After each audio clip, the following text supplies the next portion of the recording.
예, 우리 함께 말씀 보겠습니다. 사도행전 11장입니다. 사도행전 11장 1절에서 우리 18절 말씀 같이 읽도록 하겠습니다. 우리 1절입니다.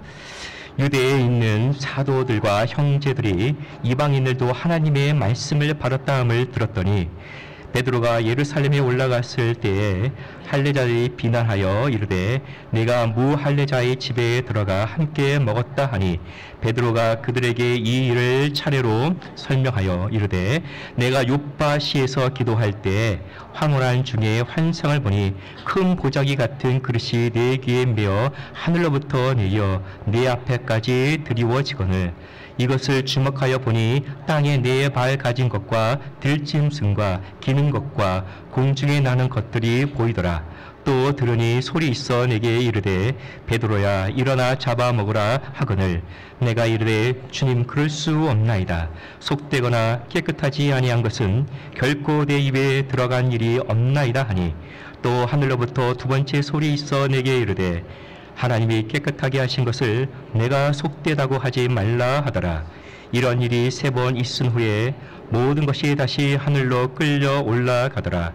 마침 3사람이 내가 유숙한 집 앞에 서 있으니 가이사랴에서 내게로 보낸 사람이라. 성령이 내게 명하사 아무 의심 말고 함께 가라 하시매 이 6 형제도 나와 함께 가서 그 사람의 집에 들어가니 그가 우리에게 말하기를 천사가 내 집에 서서 말하되 내가 사람을 요빠에 보내어 베드로라 하는 시몬을 청하라. 그가 너와 내 온 집이 구원을 받을 말씀을 내게 이르리라 함을 보았다 하거늘 내가 말을 시작할 때에 성령이 그들에게 임하시기를 처음 우리에게 하신 것과 같이 하는지라.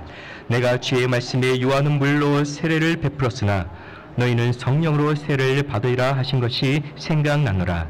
그런즉 하나님이 우리가 주 예수 그리스도를 믿을 때에 주신 것과 같은 선물을 그들에게도 주셨으니 내가 누구에게 하나님을 능히 맡겠느냐 하더라. 그들이 이 말을 듣고 잠잠하여 하나님께 영광을 돌려 이르되 그러면 하나님께서 이방인에게도 생명 얻는 회개를 주셨도다 하니라. 아멘. 여러분 사람이 사는 곳에는 어쩔 수가 없는 것 같아요. 그래서 우리에게는 편견이라는 것이 있는 것 같아요. 사람이 모인 곳 어디서나 선입견, 고정관념 이런 것들이 반드시 있는 것 같아요. 그렇죠? 우리 편견이라고 하는 것은 낙인을 찍는 것과 같다는 거 하는 거예요. 한번 우리가 다 알다시피 우리 운동선수 하면 옛날에는 뭐라고 편견이 있었죠? 운동선수는 머리가 나쁘다. 지금 머리 나쁘면 운동 못하죠. 그 다음에 유대인들은 어떻다요? 편견이 어떻죠? 유대인들은 어떻게 인색하다. 흑인은 어때요? 폭력적이다. 그리고 뚱뚱한 사람은 부지런하다, 게으르다라고 하는 어떤요? 고정관념, 편견이 있다고 하는 것입니다. 여러분, 그 편견이 개인뿐만 아니라 민족적인 편견이 있다는 것도 아시잖아요. 그렇죠? 우리가 다 그 민족적인 편견에 대한 예화를 우리가 다 아시잖아요. 한국 사람, 일본 사람, 중국 사람 비교하는 거 있었잖아요. 그래서 한국 사람, 중국 사람, 일본 사람이 어떤 시합을 했어요. 누가 인내심이 강한가. 그래가지고 돼지우리 속에 들어가는 거예요. 그래서 누가 더 오래 참는가. 우리가 이 얘기 다 들어보셨잖아요. 그래서 처음에 누가 들어갔어요? 일본 사람. 일본 사람은 들어갔어요. 일본 사람이 돼지우리에 들어가자마자 어때요? 다 왔다는 거예요. 더러워서 못 있겠다고. 근데 다음에 누가 들어갔냐? 한국 사람이 들어갔어요. 한국 사람 들어가면 어때요? 어느 정도는 견뎌내요. 한참 있다가도 그래도 이건 도저히 아니다 하면서 고개를 설레설레 흔들면서 나옵니다. 중국 사람이 들어갔어요. 중국 사람이 들어갔는데 한참 시간이 흘러도 안 나와요. 더 갔다 보니까는 이제 누가 나오는 거예요? 중국 사람이 나오는 것이 아니라 돼지가 나오는 거예요. 돼지가 나오면서 더러워서 같이 못 있겠다라고 하는 거예요. 이게 민족에 대한 편견을 이렇게 웃은 얘기지만 이렇게 얘기를 하고 있다는 거예요. 여러분, 충청도 사람 어때요? 충청도 여기 많은가요? 우리 저에게요?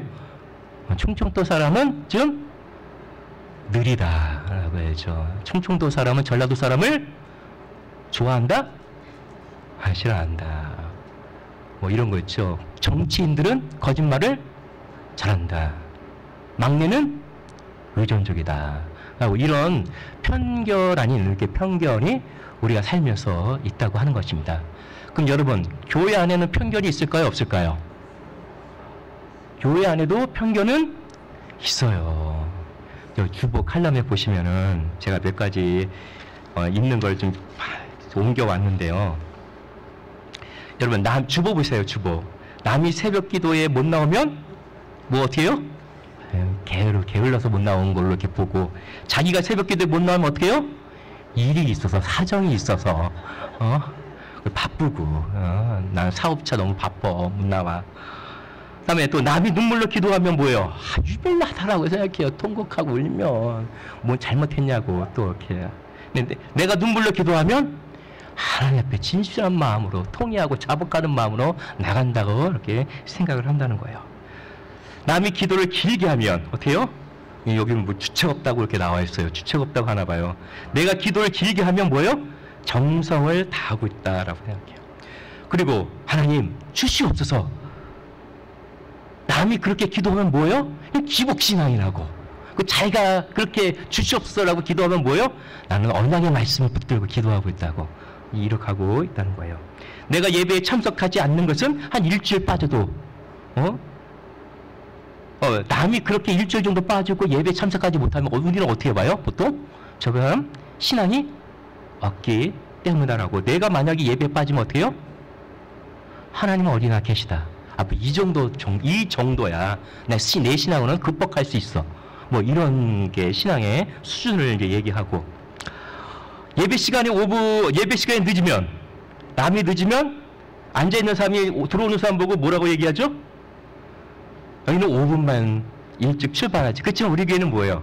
이렇게 좀 쳐다보죠. 째려보죠. 좀 일찍 오지. 그러면 내가 늦게 올 때는 어떻게 돼요? 중요한 건 설교야. 말씀할 때 들어오면 돼. 뭐 이러고. 여기 직분 얘기 나오네, 직분.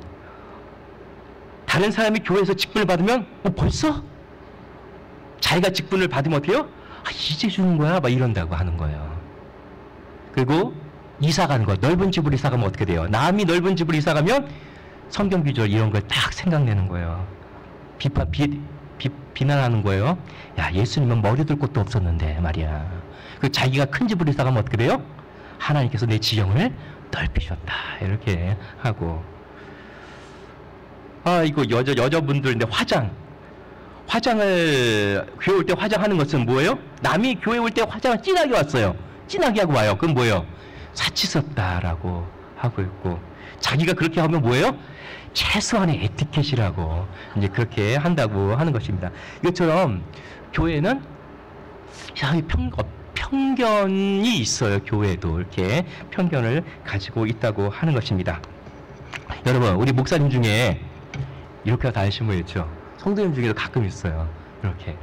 진짜 이거 이해해요. 목사님들이 거룩하게 살려고 하다 보면은 삶이, 성경책이 이렇게 안 가요. 저는 이렇게 들어가는데 이렇게 끼게 돼요. 이렇게. 진짜로. 거룩해지고 싶으니까. 근데 만약에 저라든가 다른 분들, 여러분들이 제가 이렇게 끼고 다니면 뭐라고 하시겠어요? 바리새인 같으니라고. 뭐 이런다고요. 그러니까는 이게 편견이라고 하는 것이 교회 안에도 존재한다고 하는 것입니다. 오늘 말씀에 보니까는 편견이 나와요. 편견. 오늘 11장 1절부터 3절 말씀 한번 읽어볼까요? 읽어보고 한번 어떤 편견이 있는가 한번 보시겠습니다. 11절 1절부터 3절. 유대에 있는 사도들과 형제들이 이방인들도 하나님의 말씀을 받았다함을 들었더니 베드로가 예루살렘에 올라갔을 때 할례자들이 비난하여 이르되 내가 무할례자의 집에 들어가 함께 먹었다 하니. 누가 베드로를 지금 비난하고 있어요? 어떤 사람이? 할례자들이. 그러니까 이 할례자들은요, 유대인이에요? 이방인? 유대인이겠죠, 당연히. 근데 유대인으로서 기독교인이 된 사람이잖아요. 근데 기독교인이 됐지만은 유대인의 관습과 전통인 율법에 의거하여 할례를 지키는 자들이에요. 근데 할례를 지키는 게 득심한 거죠. 그래서 예수를 믿어도 할례를 주장하는 사람들이라는 거예요. 근데 문제는 뭐냐면 우리가 10장에서 우리가 계속 새벽 예배를 통해서 보았지만 고넬료의 사건이에요. 고넬료의 사건을 통해서 하나님은 뭔가를 하려고 하신다는 거예요. 그래서 우리가 전체적인 픽처를 한번 가질 필요가 있다고 하는 거예요. 사도행전은요 1장 8절 말씀이 굉장히 중요한 거예요. 1장 8절 말씀 우리 다 아시죠? 한번 암송할 수 있으신가요? 오직 성령이 너에게 임하시면 너희가 권능을 받고 예루살렘과 온 유대와 사마리아와 땅끝까지 이르러 내 증인이 되리라 라고 말씀하셨다는 거예요. 여기서 성령이 임하시면 너희가 권능을 받는다고 했어요. 권능을 헬라어로 두나미스라고 해요. 이런 단어는 반드시 외우셔야 돼요. 두나미스. 여러분 해보세요. 두나미스. 그것이 권능이에요. 권능. 근데 이 권능이 우리에게 임하면 두 가지 현상이 일어나요.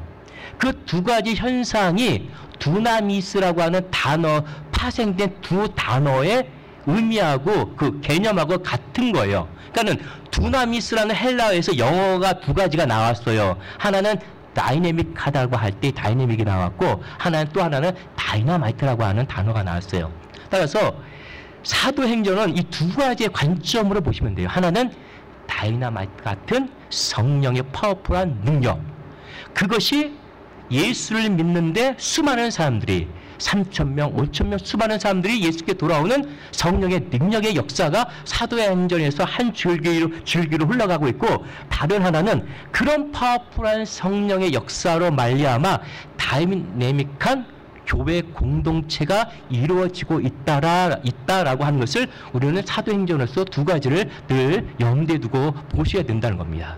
그런데 이 다이나마이트 같은 파워풀한 이런 성령의 역사는 단순히 교회의 숫자를 동원하는 숫자적인 부흥을 얘기하는 게 아니란 말이에요. 우리 교회 성장에서 숫자만 얘기하는데 실제적으로 이 다이나마이트 같은 주의 성령이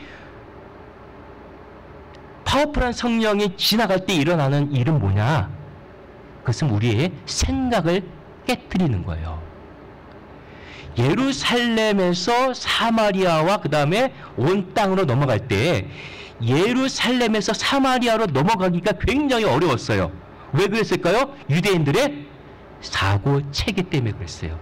유대인들의 편견 때문에 그랬어요. 이방인에 대한 편견 때문에, 그들의 생각 때문에 예수를 믿어도 구원은 유대인을 위한 구원이지 이방인을 위한 구원은 아니다. 우리를 위한 하나님이지. 그 때문에 복음이 철저하게 어디에 갇혀 있었어요? 예루살렘에 갇혀 있었다고 하는 거예요. 그런데 성령이 임하면 너희가 권능을 받고 예루살렘과 온 유대와 사마리아와 땅끝까지, 사마리아까지 넘어가야 된단 말이에요. 사마리아까지 넘어가면서 빌립을 사용하셨잖아요. 빌립을.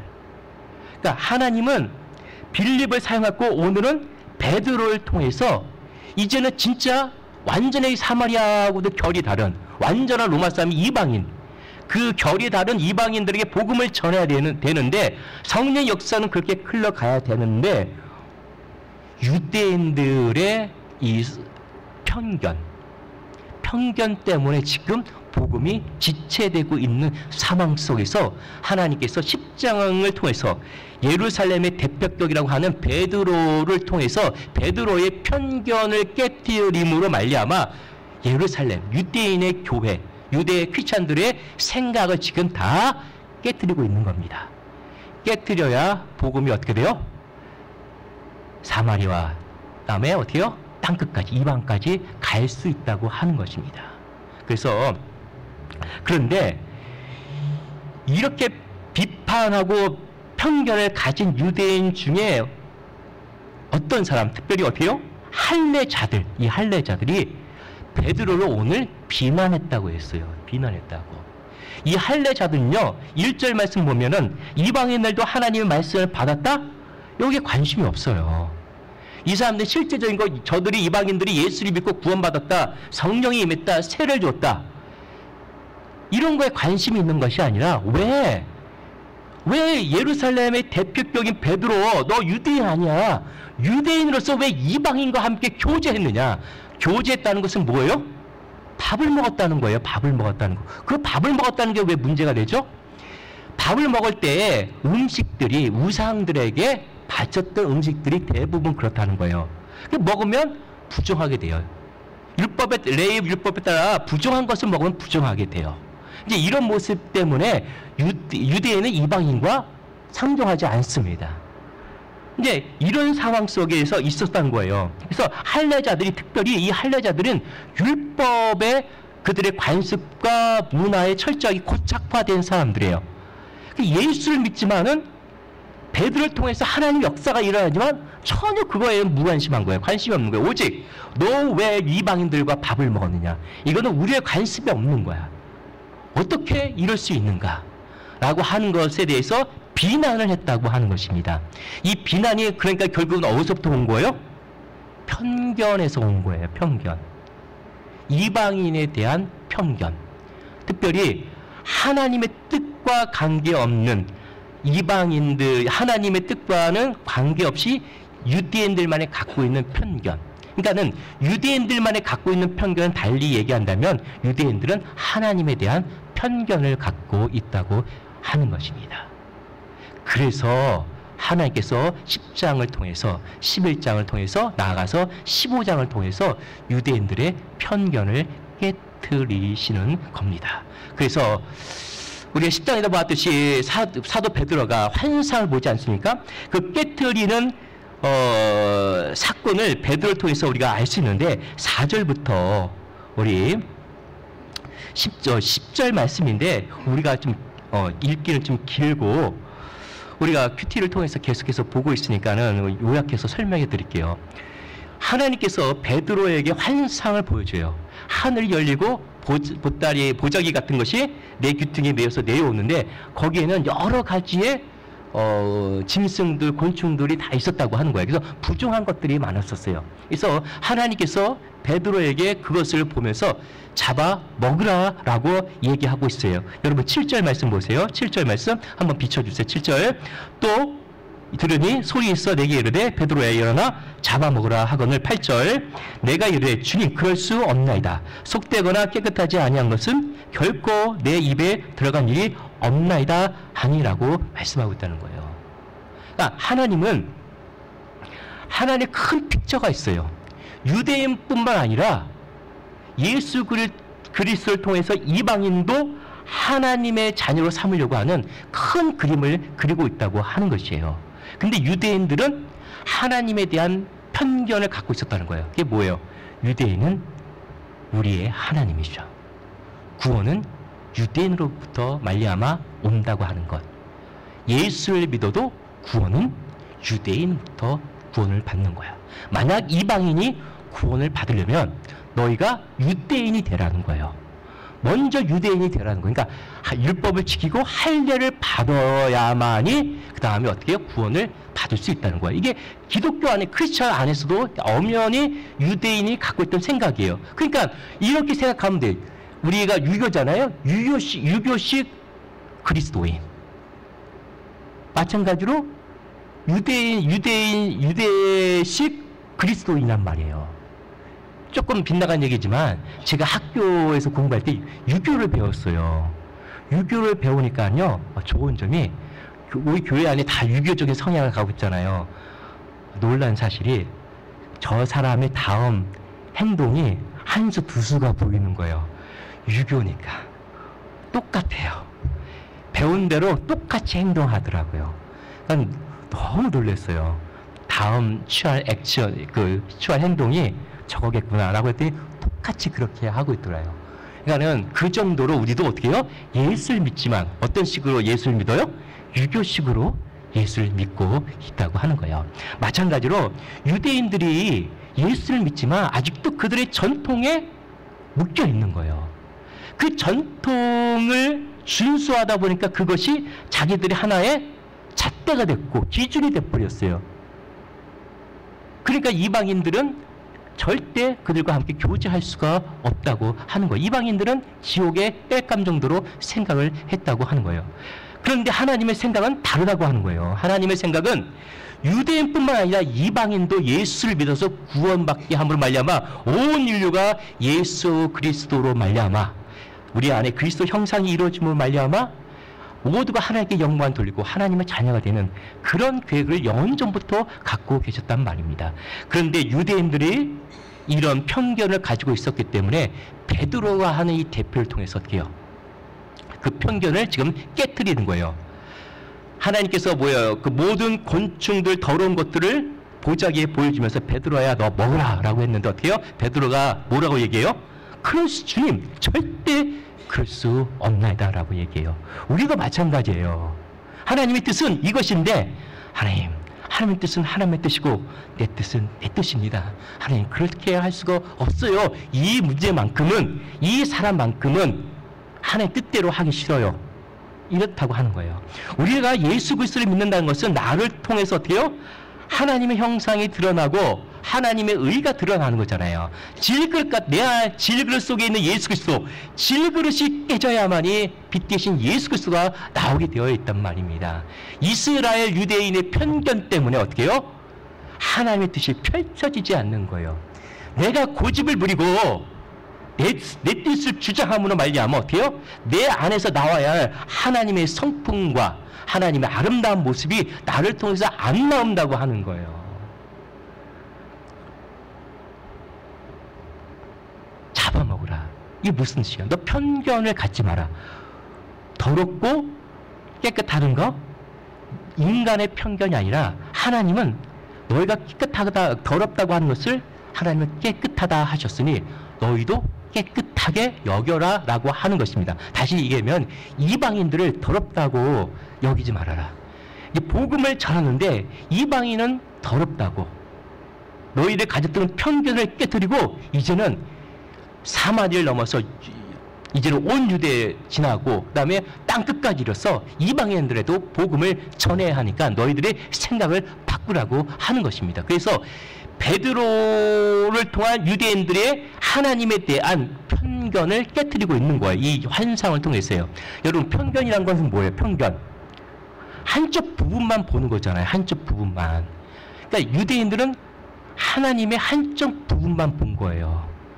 그러니까 하나님의 전체적인 어떤 계획과 뜻을 알고 가야 되는데 사실은 아브라함을 통해서 어떻게 하겠어요? 모든 열방의 구원받기를 하나님은 계획했단 말이에요.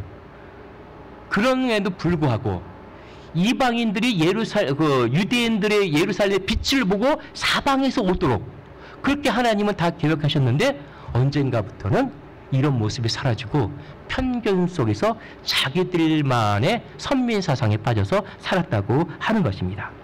지금 베드로가 이 환상을 얘기하는 이유가 뭐예요? 할례자들이 비난했기 때문에 이것은 나로 말미암아 지금 이루어진 게 아니다. 하나님의 환상을 통해서 하나님이 지금 일하고 계시는 것이다 라고 하는 것도 알려주기 위해서 베드로가 얘기하고 있는 거예요. 또 하나가 뭐냐면 11절부터 17절 말씀인데 여기서 강조하고 싶은 것이 뭐냐면 12절 말씀이에요. 한번 12절 말씀 볼까요? 시작. 성령이 내게 명하사 아무 의심 말고 함께 가라 하심에 이 6 형제도 나와 함께 가서 그 사람 집에 들어가니. 지금 베드로가 여기서 비난자들을 통해서 말씀하고 뭘 얘기하냐면 하나님의 환상을 보여주고 하나님의 주도권을 가지고 이끌으시는데 그뿐만 아니라 실제적으로 성령의 강권함으로 내가 고넬료의 집에 들어가게 된 것이다 라고 하는 것을 얘기하고 있는 거예요. 베드로가 환상을 보고 있을 때 이게 무슨 뜻일까? 왜 더럽고 깨끗하지 않은 것을 왜 먹으라고 했을까? 라고 했을 때 고넬료에부터 사람이 보내줬잖아요. 그 사람들이 마침 베드로가 머물고 있는 무리장이 시몬 집에 와가지고 베드로를 찾고 이러해서 우리 고넬료를 통해서 거기에 와서 하나님의 말씀, 구원받을 하나님의 말씀을 전해달라고 그렇게 얘기해서 고넬료에 가게 됐는데 그때 하나님께서 12절 말씀 사람들이 지금 너에게 왔다. 그들이 이방인이지만 너는 이방인에 대한 편견을 갖지 말고 이것은 내가 보낸 것이니 너는 그들과 함께 고넬료 집으로 가라 라고 얘기하고 있다고 하는 것을 지금 알려주는 거예요. 비난자들이. 그래서 결국은 지금 고넬료를 통해서 많은 사람들이 성령을 받고 세를 받은 것 이것은 내가 계획을 세운 것이 아니라 하나님께서 하신 거고 성령의 강권적인 역사로 말미암아 이루어진 것이다. 그렇기 때문에 내가 누구간데 18절 말씀, 17절 말씀처럼 내가 누구이기에 하나님을 능히 맡겠느냐라고 하는 것입니다. 그러니까 베드로가 이 얘기를 통해서 비난받는 자, 비난하는 자, 그 다음에 유대인들 향해서 그렇게 또 설득을 하고 있는 것입니다. 그 결과가 어떻게 됐어요? 그 결과 18절 말씀 보면 한번 읽어볼까요? 18절 말씀요. 그들이 이 말을 듣고 장장하여 하나님께 영광을 돌려 이르되 그러면 하나님께서 이방인들에도 생명 얻는 회개를 주었다 하니라. 예, 이 말을 듣고 잠잠했다는 거예요. 잠잠했다는 거예요. 하나님이 일하심 앞에 잠잠했다는 거예요. 여러분, 하나님이 일하심 앞에 잠잠하신가요? 예, 이들은 깨달아진 거예요. 우리는 하나님의 뜻을 알아도 하나님 뜻대로 살기를 원치 않아요. 어떤 면에서는 하나님의 뜻을 알고 싶은데 알아도 살지 않아요. 어떤 면에서는 우리가 그런 존재라고 하는 것입니다. 그러나 우리가 반드시 명심해야 될 것은, 신앙이라고 하는 것은 내 뜻대로 가지 않는다는 거 알잖아요. 성령의 생각을 따라 살아가야 된다는 거 아시잖아요. 교회의 머리는 예수 그리스도라는 것을 아시잖아요. 그런데 우리는 깨달으면서도 안 갈 때가 종종 있다고 하는 것입니다. 그러나 이들은 깨달았을 때 어떻게 했어요? 잠잠했다는 거예요. 따라서 우리도 어떻게 해요? 잠잠해야 돼요. 비난을 멈췄다는 거예요. 하나님의 역사 앞에 인간의 생각을 내려놨다는 거예요. 인간의 잣대를 내려놨다고 하는 거예요. 그리고 어떻게 했다는 거예요? 하나님께 영광을 돌렸다는 거예요. 하나님께 영광을 돌렸다는 것은 하나님의 대심을 인정했다는 거예요. 그리고 이제 결론적으로 어떻게 얘기해요? 하나님께서 이방인에게도 생명 얻는 회개를 주셨다라고 해서 인정했다고 하는 것입니다. 그러니까 하나님은 베드로를 통해서 어떻게 해요? 유대인들에게 그들의 편견을 깨뜨리고 지금 하나님은 뭘 하시느냐? 이방인도 불러서 회개케 시켜서 지금 그들에게도 예수를 믿음으로 말미암아 구원 얻는 복음을, 화평의 복음을 지금 하나님께서 예수 그리스도를 통해서 전하고 있다. 너희들은 그 앞에 잠잠할지어다. 하나님의 일하심 앞에 너희가 무엇이 간대? 내가 무엇이 간대?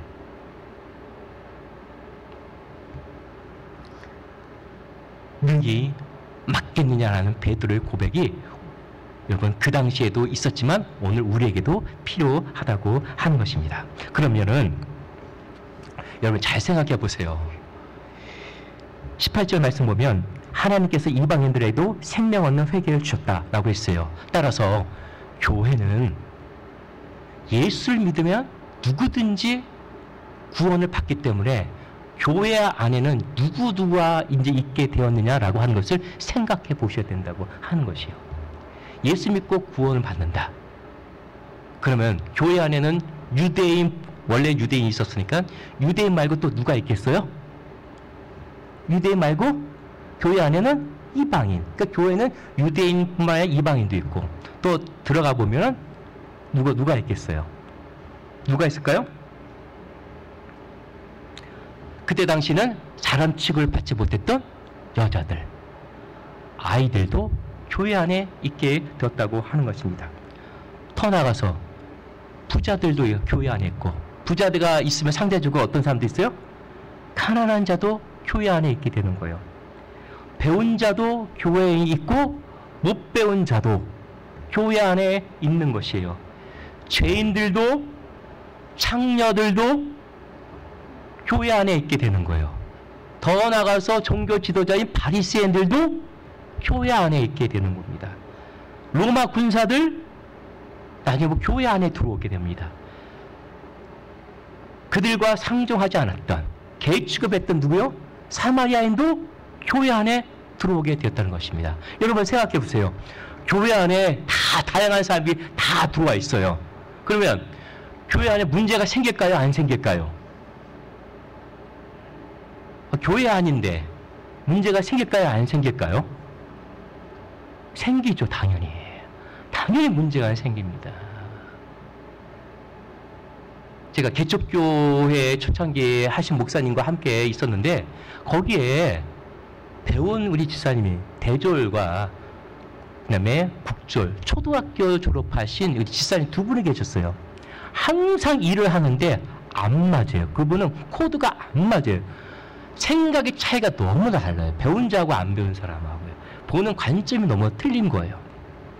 근데 어느 날 그 목사님 참 잘하신 것 같다고 생각되는데 신년 1월 1일 날 다 불러놓고 고스톱을 쳤어요. 고스톱. 딱 고스톱을 쳤어요. 이게 좋은 방법인지 아닌지는 모르지만 두 분이 딱 고스톱을 치고 나니까 그때부터 어떻게 됐어요? 친해졌어요. 친해졌어요. 의견이 잘 맞는 거예요. 서로 이해해주고. 여러분, 교회라고 하는 것은요, 서로가 달라요. 그때 의견도 충돌할 수 있어요. 서로가 무시할 수도 있어요. 그러나 교회이기 때문에 또 하나 될 수도 있어요. 이게 신기한 게 교회라고 하는 것입니다. 여러분이 오늘도 교회 왔는데 여러분 우리 교회 안에서도 다양한 사람이 모여 있잖아요. 지금 얘기했던 것처럼 많은 돈이 재정적으로 많은 분들도 있고 없는 분들도 있고 사업을 하시는 분도 있고 백수도 있고 배우는 사람도 있고 못 배우신 분도 있고 큰 집을 가진 사람도 있고 참 없는 분도 있고 여러 가지로 많단 말이에요. 근데 무엇이 우리를 하나로 묶어주냐 말이에요. 자칫 우리는 잘못하면요 교회는요 분열되기 쉬워요. 다양한 사람들이 모였기 때문에 의견 하나만 내도 어떻게 해요? 다 제각기예요. 뜻대로 자기 뜻대로 맞는 사람끼리 다 모여있게 되어 있단 말이에요. 무너지기 쉬운 것이 교회란 말입니다. 그런데 오늘 여기 함께 모여 있잖아요. 우리가요. 무엇이 우리를 이렇게 묶고 있냐 말이에요. 무엇이 우리를 이렇게 붙잡게 있게 하냐 말이에요. 우리는 서로가 다르잖아요. 교회 안에서 싫은 사람 있고 미운 사람 있고 같이 하고 싶지 않은 사람도 오늘도 이 예배 시간에 갖겠는데 왜 여기 같이 있어요? 왜 같이 있냐고요? 무엇이 우리를 묶게 만드는가?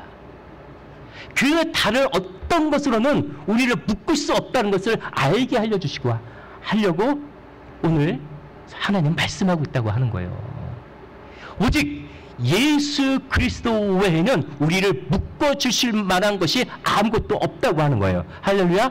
예수 그리스도 때문에 여기에 다 모여 있는 것입니다.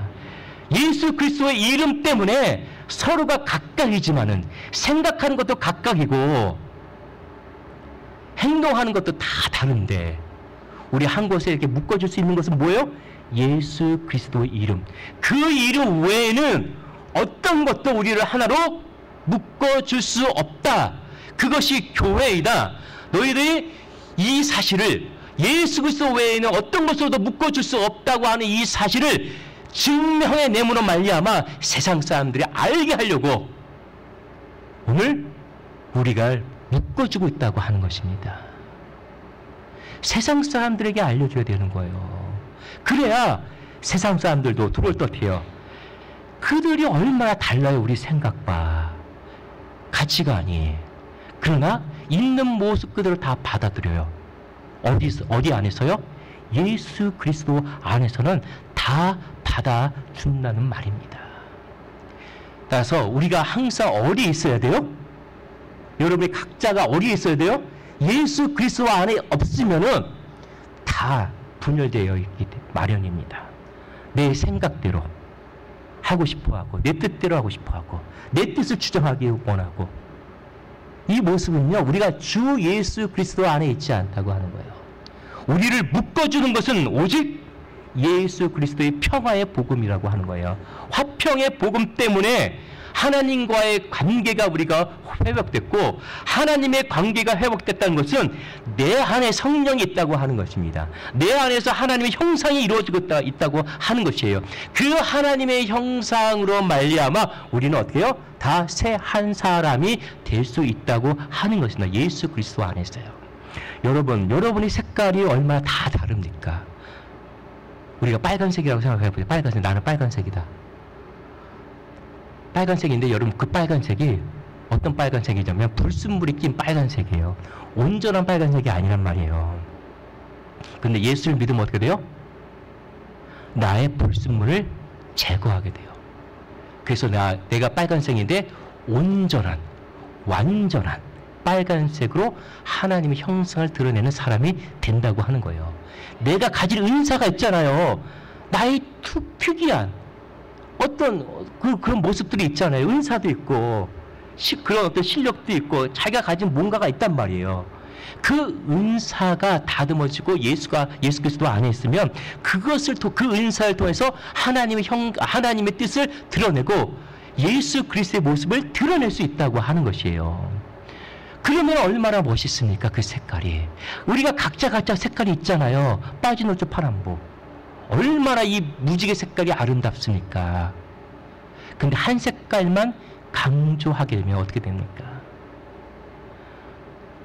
성경은요, 우리가 색깔이 있다고 하는 거예요. 색깔. 그 색깔이 색깔다워지려면 어떻게 해야 돼요? 예수 그리스도 안에 있어야 된다는 거예요. 그러면 무지개처럼 아름답다고 하는 것입니다. 그러나 우리가 제각기 나 홀로 내 신앙 나 따로 저 사람과 부딪히기 싫으니 나는 내 신앙 나 홀로 하지라. 그래서 홀로 신앙으로 교회에 있는 것은 그것은 평화의 복음의 정신으로 볼 때는 아니라고 하는 것입니다. 왜 하나님은 서로가 만나면 힘든데 의견 대립도 많은데 왜 굳이 공동체로 모이는가? 교회는 왜 공동체인가? 온라인상에서 혼자 예배드리면 참 편한데 뭐하러 교회 와가지고 부딪히며 가면서까지도 이렇게 공동체로 모여서 예배해야 되는가? 생각해 보셨어요? 교회란 무엇인가를 생각해 보셔야 된다고 하는 거예요. 그렇게 다름에도 불구하고 오직 예수 그리스도 그분 때문에 우리가 여기 모였다고 하는 사실을 증명해내기 위해서 우리가 여기 앉아있다고 하는 거예요. 따라서 우리는 어떻게 해야 되는 거예요? 따라서 우리는 어떻게 해야 되는 겁니다. 증명해야 되는 거예요. 뭘 증명하는 거예요? 예수 그리스도 때문에 하나 됐다고 하는 것을 증명해내는 거예요. 그러면 나는 어떻게 해야 되는 거예요? 내 색깔만 드러내야 되는 거예요?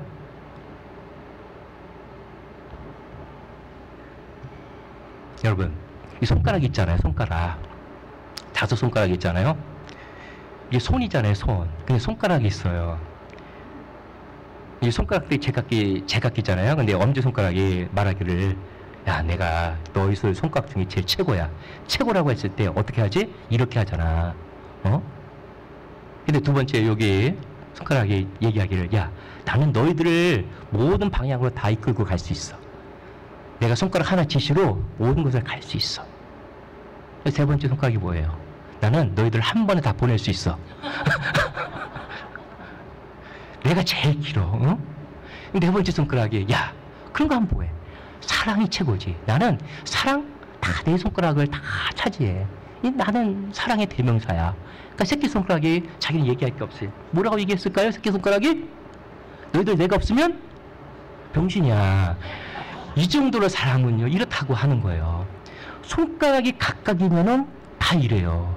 우리는 이렇게 산다니까요. 근데 우리는 뭐예요? 예수 그리스도 안에서 그리스도의 손이라고 하는 거예요. 손.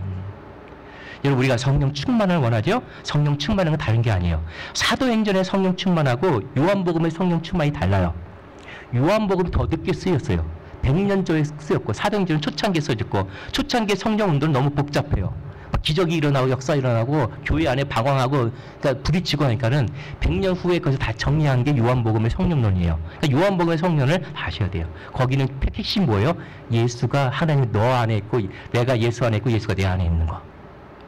그래서 말미암아 성령의 열매를 맺게 되는데 여러분 제가 몇 번 말씀드렸어요. 성령의 열매에 사랑과 희락이 있을 때 사랑과 희락과 화평과 자비와 오래 참음과 양선과 충성과 온유 이런 게 있을 때 여러분 사랑의 열매 온유의 열매 이것이 똑같은 비율로 여러분 안에 맺어집니까?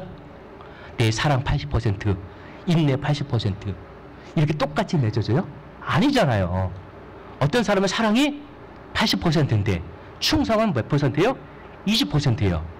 그래서 늘 충성하지 못하는 사람이 늘 바라보면서 야 충성 좀 해라 제발 일 좀 해라 교회 왔으면 이렇게 얘기한다는 거예요. 근데 사랑이 80% 그 사람은 인내가 20%고 충성이 20%인 사람은 충성이 80%인 사람이 인내가 20%인 사람한테 보면서 또 뭐라고 할 수 있겠어요? 야, 그것도 못 참냐? 참아라. 교회는 참는 곳이야. 참는 자가 이기는 거야. 참는 자가 복된 거야. 이렇게 서로가 얘기해 줄 수 있는 거예요. 그런데 우리가 사실 알아야 될 것이 뭐냐면 성령의 열매는 한꺼번에 동일한 비율로 맺지 않는다고 하는 거예요. 내가 성령의 사랑이 많기 때문에 사랑 없는 사람을 비난할 수가 없는 거예요. 왜? 나는 사랑이 많지만 충성이 없거든요. 비율이 다 달라요. 성령의 열매를 내 안에서 맺는 게요. 그 때문에 우리가 볼 때는 다 어떻게 해요? 하나님 보실 때는 다 똑같단 말이에요. 저 사람은 인내가 많은데 뭐가 없어요? 기쁨이 없는 거예요. 교회 오면 항상 인상만 쓰고 있는 거예요. 야, 좀 웃어라. 예수가 안에 있는데 왜 이렇게 항상 인상 쓰고 있냐. 이렇게 비난할 수 없다고 하는 거예요. 그가 인상을 쓰고 있지만 그 마음에 뭐가 다른 것이 많을 줄을, 인내가 많을 줄을 누가 알겠어요. 성령의 열매는 동일하게 맺어가는 것이 아니라고 하는 것입니다. 하나님의 역사는 우리 안에 이렇게 이끌고 가는 거예요. 서로가 다를 수 있어요. 다름이 틀린 게 아니라는 거 알잖아요. 그렇죠? 다 달라요. 제각기예요. 그러나 중요한 건 뭐예요? 예수 그리스도 안에 있으면 우리는 어떻게 될 수 있다? 하나가 될 수 있는 거예요. 예수 그리스도 안에 하나가 안 되면 교회는 자기 의견대로 다 살아갑니다. 자기 편 만들기 시작합니다. 자기 뜻대로 원하는 사람들끼리 모여 있습니다. 자기를 안 알아주면 안 나오고 자기가 원하는 그 뜻대로 되면 다 그 사람들과 함께 하는 겁니다. 예, 그럴 수 있어요. 왜? 편견은 깨기가 어렵기 때문에. 고정관념은 그래요. 그렇지만 그렇기 때문에 우리가 어떻게 해야 돼요? 말씀과 기도 안에 늘 머물러야 되는 거예요. 그래서 우리 자신을 늘 회개하고 깨뜨려서 예수 안에 모여야 되는 거예요. 예수 안에 되면 우리 모두가 어떻게 해요? 예수 그리스도 안에서 새 한 사람이 돼요. 하나님 만들고자 하는 그 사람, 내 은사가 다르지만 그 은사를 통해서 하나님을 다 드러낸다는 거예요. 멋있지 않으세요? 내가 가진 성격과 내가 가진 달란트대로 하나님을 막 드러내요. 그 사람 멋있지 않아요? 그러므로 말미암아 우리는 어떻게 해요? 우리 각자가 그렇게 됨으로 말미암아 아름다운 무지개가 되고 하나님의 주의 손가락이 되는 줄 믿습니다. 여러분, 우리는 사람들이라서 어쩔 수 없어요. 편견이 있을 수 있어요. 세상적인 가치관을 가지고 살 수 있습니다. 그러나 신앙이라고 하는 것은 예수 그리스도 안에 있는 것입니다. 예수 그리스도, 그분이 나의 삶의 모든 것입니다. 아니, 우리 교회의 모든 것입니다. 그 안에 있으면 어떻게 되는지, 어떤 변화가 일어나는지 아셔야 되는 거예요. 신앙은 사랑을 사랑하는 거예요. 신앙은, 다시 얘기합니다, 사랑을 수용하는 거예요. 신앙은 내 안에 품지 못할 사람이 없을 정도로 마음이 넓어지는 거예요. 이게 하나님과의 깊이 있는 신앙이라고 하는 것입니다. 하나님은 모든 사람을 다 부르십니다. 여러분, 이런 하나님의 뜻 가운데 여러분 하나님 마음을 품고 살아가시는 우리 귀한 성도님들 되시기를 주님의 이름으로 축원합니다.